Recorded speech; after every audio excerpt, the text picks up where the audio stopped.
Subscribe to our YouTube channel and press the bell icon to get the latest updates.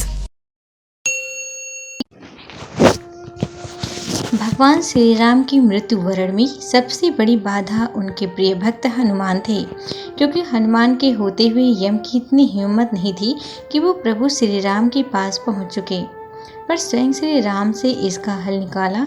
आइए जानते हैं कैसे श्री राम ने इस समस्या का हल निकाला। एक दिन श्री राम जान गए कि उनकी मृत्यु का समय हो गया था। वह जानते थे कि जो जन्म लेता है उसे मरना पड़ता है। यम को मुझ तक आने दो, मेरे लिए बैकुंठ मेरा सर्वागिक धाम जाने का समय आ गया है, उन्होंने कहा। लेकिन मृत्यु के देवता यम अयोध्या में घुसने से डरते थे, क्योंकि उनको राम के परम भक्त और उनके महल के मुख्य प्रहरी हनुमान से भय लगता था। यम के प्रवेश के लिए हनुमान को हटाना जरूरी था, इसलिए राम ने अपनी अंगूठी को महल के फर्श के एक छेद में से गिरा दिया और हनुमान से इसे खोज कर लाने के लिए कहा।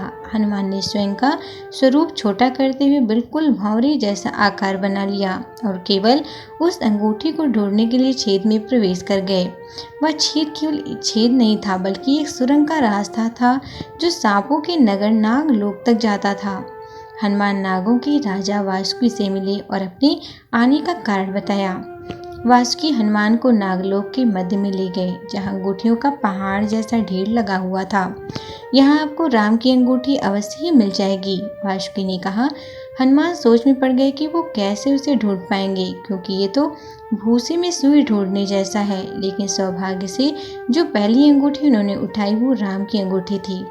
आश्चर्यजनक रूप से दूसरी भी अंगूठी जो उन्होंने उठाई वो भी राम की ही अंगूठी थी।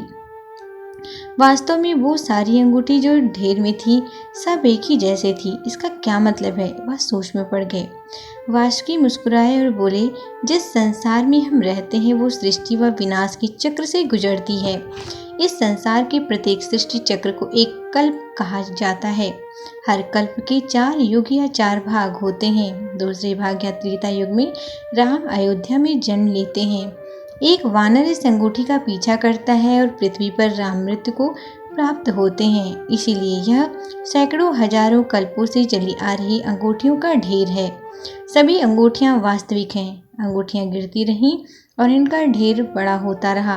भविष्य के रामों की अंगूठियों के लिए भी यहाँ काफी जगह है। हनुमान जी जान गए कि उनका नागलोक में प्रवेश और अंगूठियों के पर्वत से साक्षात कोई आकस्मिक घटना नहीं थी। यह राम का उनको समझाने का मार्ग था कि मृत्यु को आने से रोका नहीं जा सकेगा।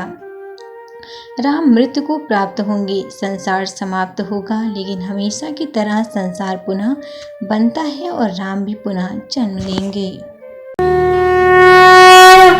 Subscribe to our YouTube channel and press the bell icon to get the latest updates.